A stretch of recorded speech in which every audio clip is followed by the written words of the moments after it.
So yeah, like I was saying, like this, you know, that's something that she can live with. That's a con that might be something of me that she might not particularly like, but she can live with, like, you know, as much as it might irritate her sometimes. Where she knows I'm a good husband, I'm a good father, I always provide, I always do my best to protect her and my wife and my family and my kids and people I love and take care of them, you know. And I do my utmost in that, you know. Sometimes, like you said, no one's perfect. Sometimes you might get it wrong occasionally. Once in a while, you might get something wrong, or well, you know, you might not have picked up on something or something, whatever. You know, we all make mistakes. We're all learning in life. But that's the truth. It's, you know, generally speaking, you know, it's about knowing the person that you're with, you know, and being understanding. Understanding is a big part of any long-term relationship. You know, the inspiration for any long-term relationship is understanding.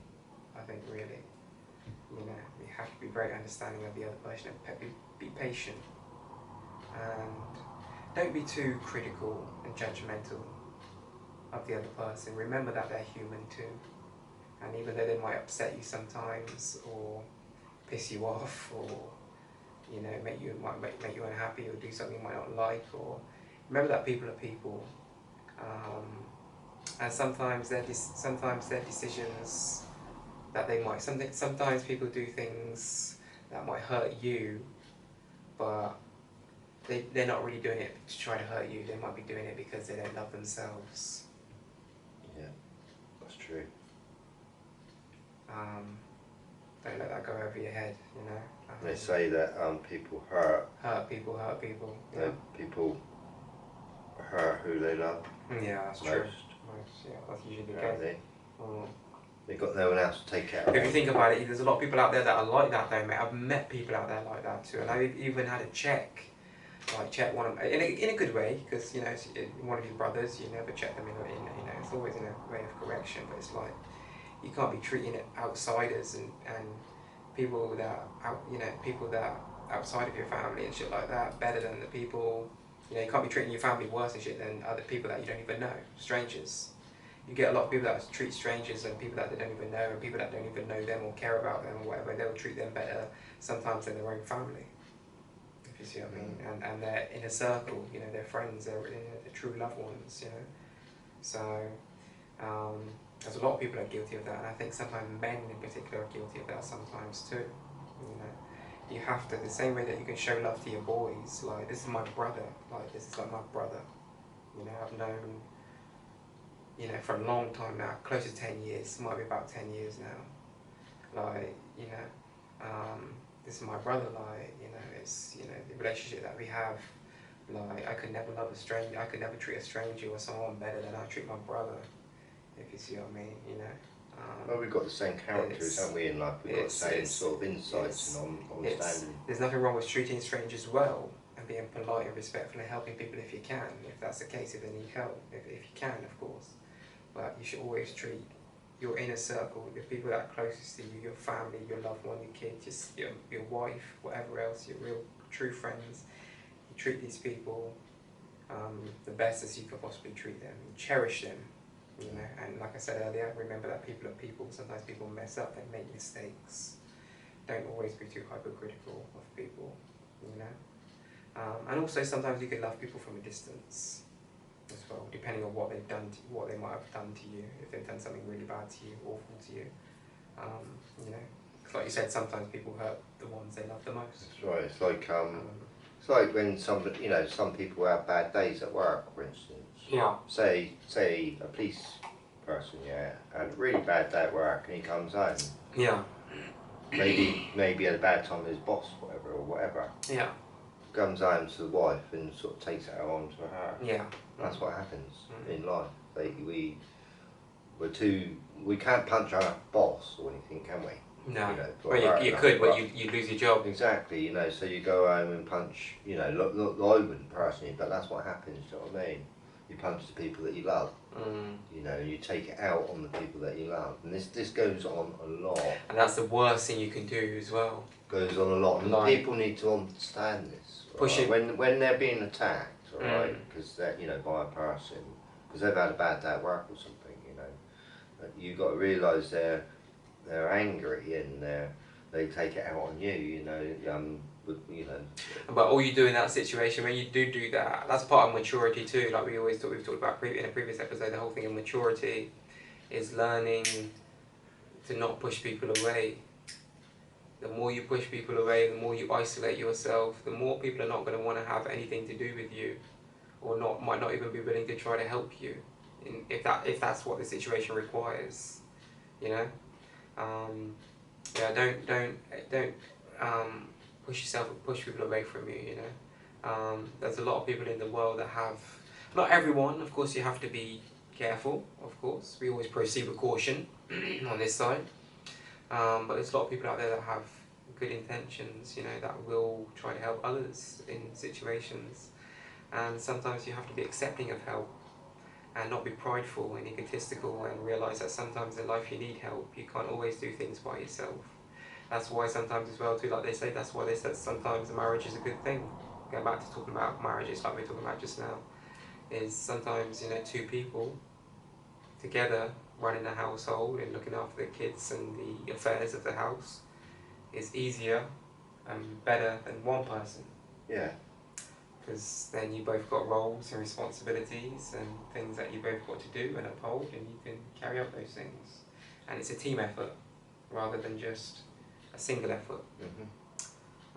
It's like when I got married to my wife, she felt a bit uncomfortable once we got married. You know, she felt like a prisoner in a kind of way, and I feel like a lot of people feel like that. You know, it is.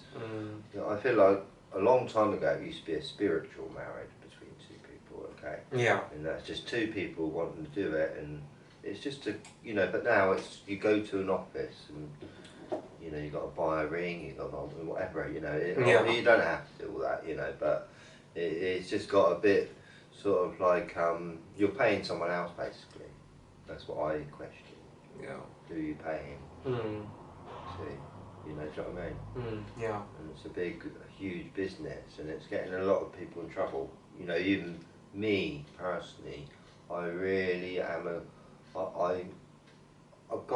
I'm kind of a godly person, I feel, or whatever. And when I got married, okay, I really felt like I better do it for the right reasons, for my children, all this, you know. Of course. I really tried to do all the right things with my ex-wife, but sometimes even you're good enough is not good enough, you know. It's true. Sometimes the kindest people can get stabbed, do you know what I mean? It's true. Life. Sometimes the worst things happen to the best people. You know, and I feel like it's happened to me, you know, when you're kind in life and nice, a lot of people take advantage. Some people can take advantage, it's true. A lot of people do. Yeah. You know, they see it and they think, oh, here we go, you know, we'll take advantage of this one. And there's sometimes that people, there's also flipping that too as well, before you continue, I let you continue, but people also use kindness sometimes too as manipulation. Yeah, yeah. People are kind sometimes for the wrong reasons too. That's right, yeah. People have, you know, people will be kind to you sometimes because they want something from you. You've got something that they want, or you can help them in some way, or you can do something for them. And, you know, a lot of people are actually kind today because they have to be. Because, you know, they go into their jobs and they've got to smile all day. Yeah. And pretend to be someone else, you know, be on the counter and be nice to the customers or whatever. Yes, yeah. You know, I mean, there's lots of different occupations out there, as we said, but, you know, like, a lot of people are just being paid to be kind when they don't really want, you know, or whatever. You know, it's, kindness is a subject in itself, you know. Like I say, a lot of people are kind for the wrong reasons, for their own purposes, basically. And some people are kind not for their own, to benefit other people, if you see what I mean. Yeah. That's what kindness is. Not, you know, because I'm generally a kind person. I don't want anything back at all. And that's what kindness really is. But a lot of people are kind because they want something back. Yeah. Or they want something, you know. Yeah. Well, we're all earning a living out here. Yeah. And it's kind of like nobody does anything for nothing. Oh, of course. We're living in. Yeah, that's the way nothing's for free. Nothing for free. You know, if you want the windows clean, all you've got to do is sample pay someone else. Pay someone, yeah. But, yeah. Or maybe ask a friend. I think that's also I think that's also the beauty of the world in a way though as well. That having services, it's like the beauty of, like, if you've got enough money to it, like, okay, sometimes people might order a takeaway. Yeah. But that's because you can afford it. Yeah. So it's that luxury of you don't have to cook. Oh, money. You know, but for someone else that hasn't got that luxury, they're cooking dinner that night or making something to eat, if you see what I mean, because they can't afford a takeaway. So it's, yeah. Yeah, if I had £1 million on my hand right now, I'd be smiling a lot more right now, in a kind of way. You know, it would make my day. Yeah. Because I know tomorrow's going to be a good day anyway, whether I've got money or not. Yeah. Okay, because I know that you've got to accept you haven't got it. Yeah. You know, and I think we're living in this kind of world. We're all striving to get rich, or we dream of getting rich, whatever. Some people even do the lottery, whatever. And it's just like a dream come true, isn't it? And it is really, isn't it? You know, we're living in that kind of world. If you get on that other side where you don't have to worry about your bills, life is a bit of a paradise, isn't it? And, you know, you can put your feet up, and even enjoy being with your children if you've got them, you know, and so on and so on. But be home with your wife. Your wife wouldn't have to go to work. You know, and you'd free her too. You'd free her. Also, only quickly because you talked about children there, it inspired me to say something actually. Usually, like for me, and I know a lot of other people as well, you can use your wife and your wife too as well, I guess, your wife and your children as motivation, as inspiration. Like for me, like I never want my kids to go without. I always want my kids to have what they need and more. That's always been my goal, always been the way, and it's always been the way since they've been born. And always in my mind, that's always the way it should be. So I'm quite happy to use them as my inspiration. Sometimes when I don't want to get up and go to work, I think, no, I've got to get up and go to work. You know, I've got kids to look after, I've got a household to look after, I've got one to look after, I want to go to studio, I've got things to do, you know, other things that I want to invest in and do, and other things, and I've got shit to do.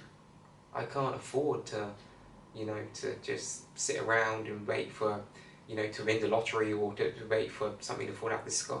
I just, you know, it's you know, that the likelihood of that happening is very, it happens to one, okay, as we all know, sometimes people do win the lottery, but the likelihood of it, it's like sometimes people play the lottery for 25, 30 years of their whole life and never win anything. Never won it once. So what I'm trying to say is that I don't have the time or the luxury really, to be very honest with you, to say that, you know, to not be inspired. You know, simple things as my wife and kids and other things, my God, it's just simple inspirations. Like, you know, I never want them to suffer or to, you know, to barely survive or to, you know, like I said, to go without. I'd never want that. I've never done the lottery. Never. I think I've played the lottery maybe 4 to 5 times, maybe in my whole life, maybe. I think maybe I think 4 times. I think. I know that I would love to get rich. And each time it was the Euro Millions. I'd love to get rich. I've played the Euro Million 4 times. That's the only thing I've ever played, Euro Millions. But I think, 4 times. Yeah. If I was rich, I'd make everyone else rich. Well, it depends on how much money you've got too as well. It depends on your wealth. Like if I had, say tomorrow, if I got 10 million quid, mate, 10 million pounds, you guarantee that I'm going to give you at least 100 grand. At least, that minimum. And that's minimum. That's minimum, mate. Oh, wow. I probably might give you more than that. That'd be nice. But I'm just saying, if I had 10 million tomorrow, guarantee I'm giving you 100 grand easily off top. Because 100 grand out of 10 million is nothing. And then my wife's family would be straight. I'll make sure that I'll probably take like $500,000. I'll probably take $500,000, divide it up between all my wife's close family, like her mum, close sisters, all her close relatives and people that need it. $500,000 for them. Same thing for my family. Yeah. Probably take another 200 grand and sort out my friends and loved ones and everyone else. And then all the rest of that money, 8.5 million, is for me and my family. And then I'm just going to invest that money. So that money continues to make money. So that even when I am gone, my kids have got money. And they continue to invest it, their kids are going to have money. And the cycle continues. You see what I mean? So the future, eh? It's, obviously we're speaking hypothetically. I haven't got that kind of money, you know. I'm not, you know, I do quite well for myself, but I'm not a millionaire, you know. So. But what can what can money do to a person, you know, apart from enhance whoever that person is? Yeah, and that's what happens. Yeah. That's exactly what happens. You nailed it, mate. You nailed it. I mean, some people... Sometimes money could be inspiration too. But it is, isn't it, really? I mean, that's all what most of us are sort of waking up for and chasing. Money is the main motivation in life, if you think Really? about it. I was going to say, I hate to say it, but sad, I hate to say it, really? but money is if you think about it, because we all need it to survive. We all need it to provide, to survive, to keep going, to buy, to live, to eat, everything, for everything. You want to buy soap to wash yourself in the bath. You need some money to go and buy your soap. So everything costs money, doesn't it? Everything costs money, so money is... I hate that's even why I made Always on the Grind. That track, Always on the Grind. That track. Yeah, Always on the Grind. It's out now, by the way, on YouTube and all platforms. But yeah, that's the reason that I made that track, because that was what it was about. You know, staying focused on... Well, that's it. You know, like, when you think about it, like I've said to you, you know, the material world we're living in, some people, or a lot of people, actually start falling in love with materials in this material world, because we make some really beautiful things today, like cars or whatever, diamond ring, whatever. Yeah. People fall in love with these things, and they're only things at the end of the day. We're losing the balance. Possessions. Can you imagine if we took those things away and people couldn't love those things anymore? Right? What could they love apart from each other? You see, you know, money and things and many other things. Really, what we do, entertainment as well, in many ways, is taking our reality away.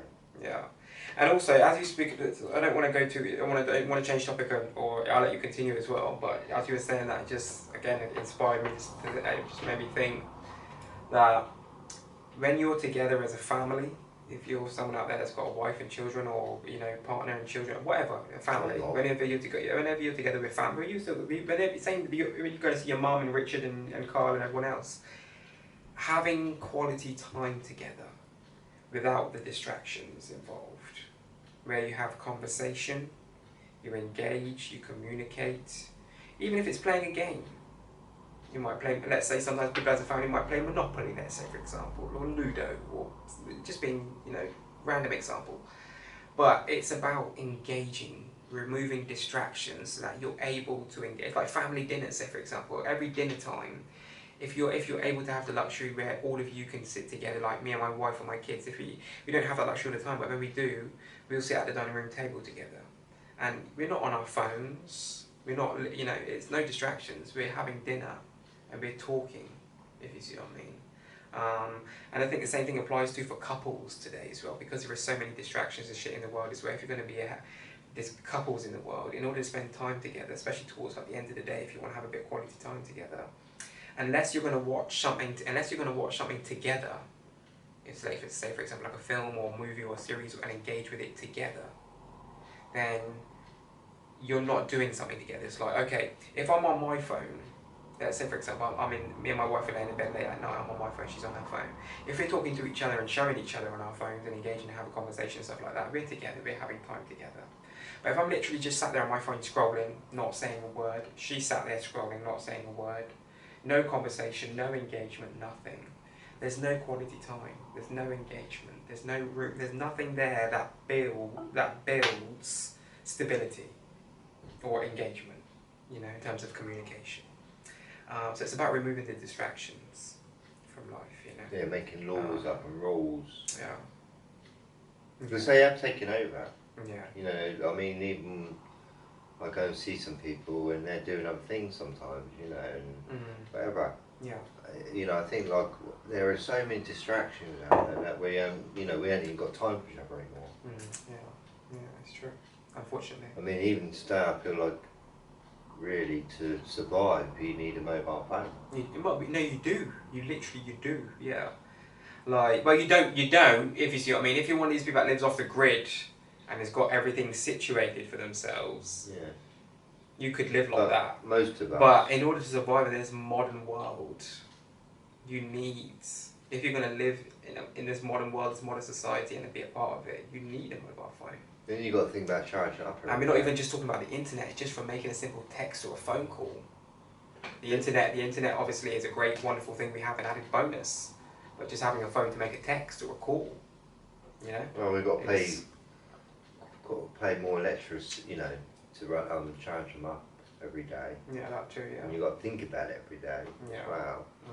It's like it's just like when they invented shoes, okay, which is a good invention, really, isn't it? You know. Of course, yeah. Protect your feet. Yeah, from all the stones. The elements, yeah. Right, but when they invent, people had to buy shoes, you know, and then now we've got to buy a mobile as well. And you know, how long does a mobile last? You know, maybe 5 years or so. I don't know. Yeah. You've got to replace it after 5 years, you know. So it's a new business, isn't it? Yeah. It's a new enterprise. Yeah. Yeah.